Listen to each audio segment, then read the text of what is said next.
That's quite a tough one to answer because I have lots of different jobs. If somebody was going to label me, I guess they would say I was a theatre director or musical theatre director or opera director as a primary job. But I think it's not impossible, but it's a challenge to sustain yourself just as a theatre director, not just financially, but you know, it's tiring work. So if you're directing 4 or 5 productions in a year, you're going to be exhausted at the end of it. So within my creative sphere, I have lots of other jobs as well. One of those is I'm a creative agent with Arts Council of Wales. So that means I'm a part of something called the Lead Creative Scheme School, which is about embedding creativity within the Welsh curriculum. A lot of that feeds the work that I do within a theatre sector as well. I'm also an arts associate for Arts Council of Wales, which means as a creative, I advise Arts Council an awful lot because obviously as an artist, as a freelance artist, we are kind of the pollinators. So we move through communities and through theatres. And so we are kind of responsible for a lot of the changes that happen. I guess my role is to feed that back to the Arts Council and make them aware so the best practice is being adhered to. I also work a lot with the community. So I'm a community practitioner or work in participatory practice. So yeah, there's a lot of jobs within my main job. As a theatre director, obviously I work in theatre. That's my main work.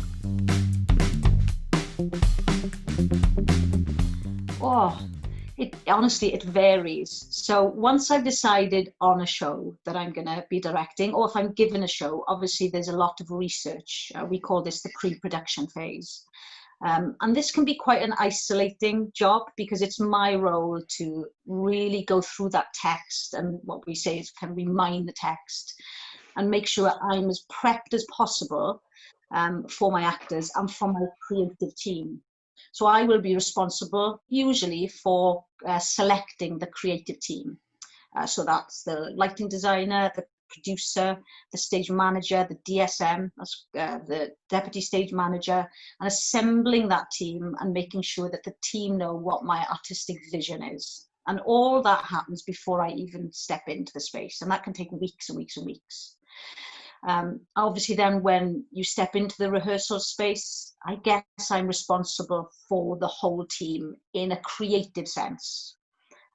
Maybe not from a managerial perspective, but creatively I am just responsible for everything that happens there. Yeah, so that's a kind of a day as a director.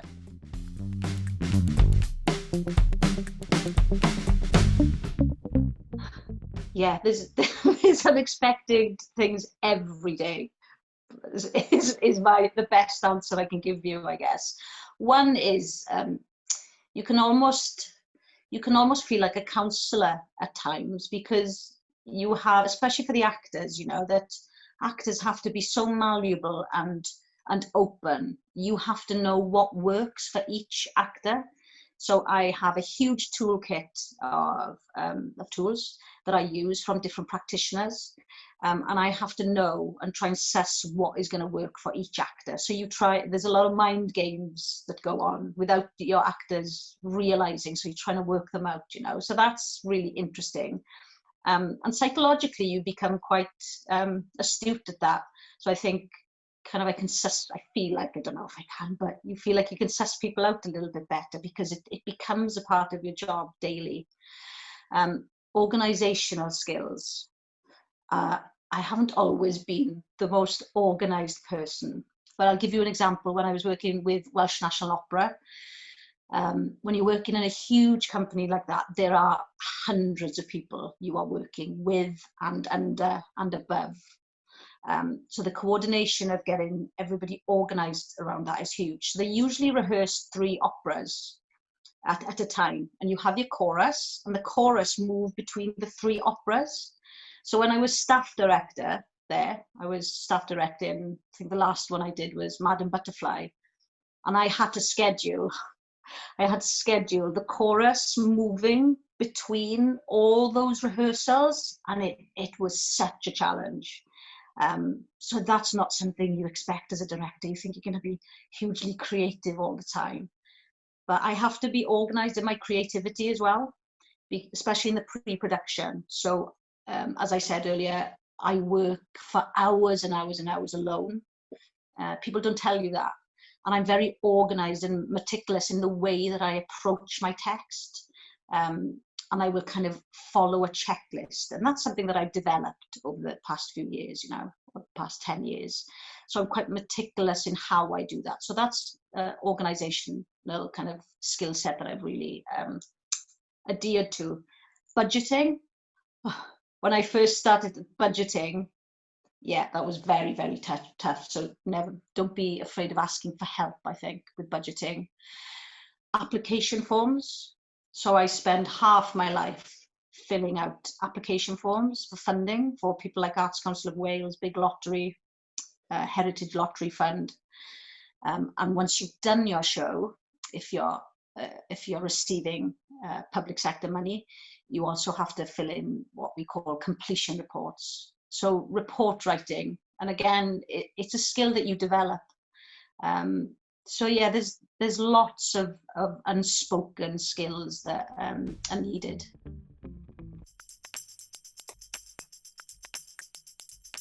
I kind of fell into it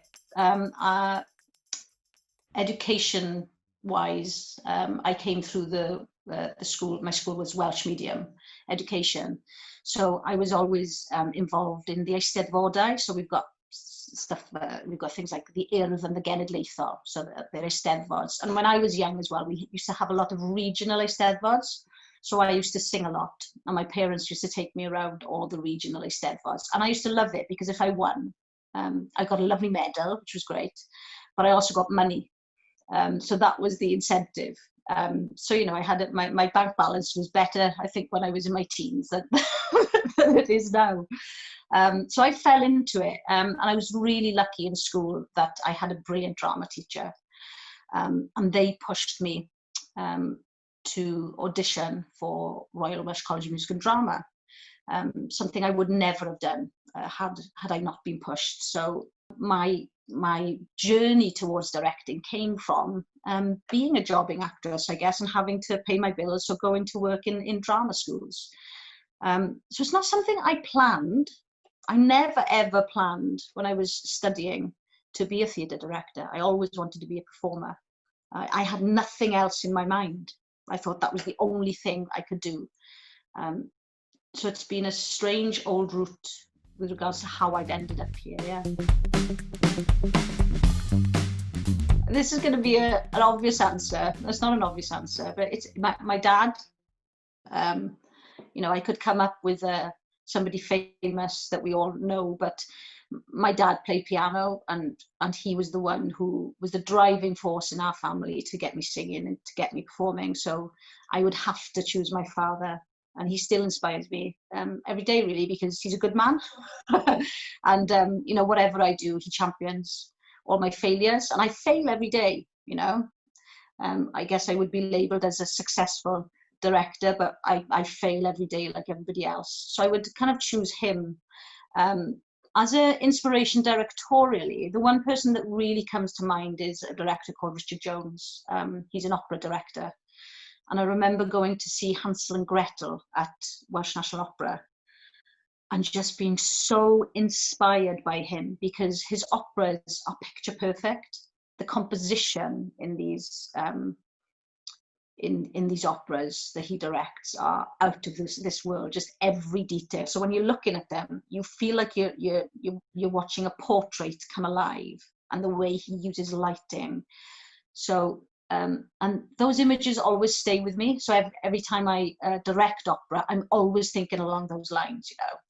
What's the picture here, and how do I make that come alive? My pathway into this career was quite an obvious one to begin with. I studied at university. I went to, or conservatoire, it's called now, the Royal Welsh College of Music and Drama. So I did 3 years acting, BA there. And then I was lucky enough to get a place at the Royal Academy of Music, where I had studied a MA in musical theatre. So my pathway towards becoming an actress was quite straightforward. But then when it came to the move to become a director, it was lots of courses over 5 years, because I was still working as an actress, but trying to upskill as a director. So I worked a lot with a company in Wales called Living Pictures. And they used to do residencies, 2 weeks residency where you studied Stanislavski for 2 weeks, or a weekend where you went and studied another practitioner. So for 5 years or so, I was toing and froing whilst working and also upskilling. But I'm always upskilling. Even now, the pathway continues. And also when you run your own company, you need upskilling in things like business, which I had no idea about, budgeting. So again, it's just a constant journey. You never stop.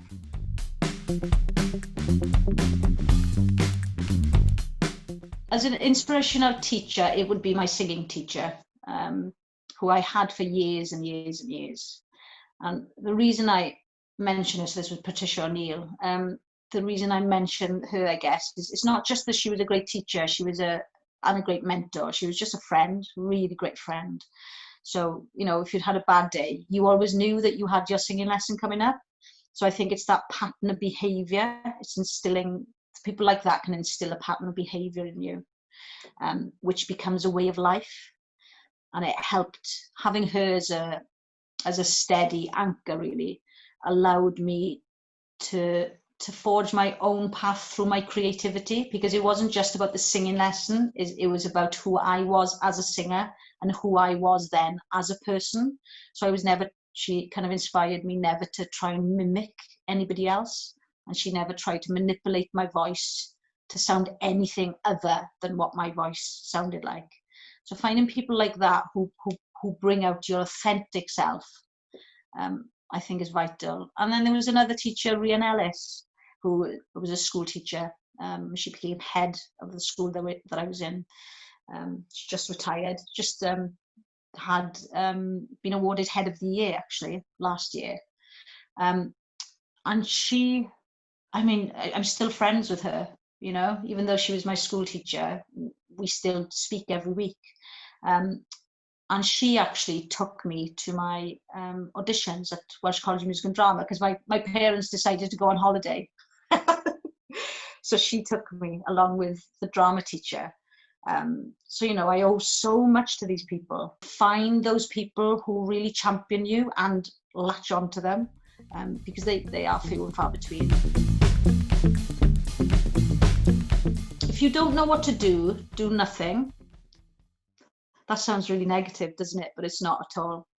I think we can all be in such a rush to achieve, and to there's this culture of being busy all the time. Be busy, busy, busy. Well, being busy doesn't necessarily mean being creative and achieving anything, really. So if you're not sure what to do, do nothing, and trust that the right path and the right door will open. And if the door closes, another one will appear somewhere. So I always hold on to that one.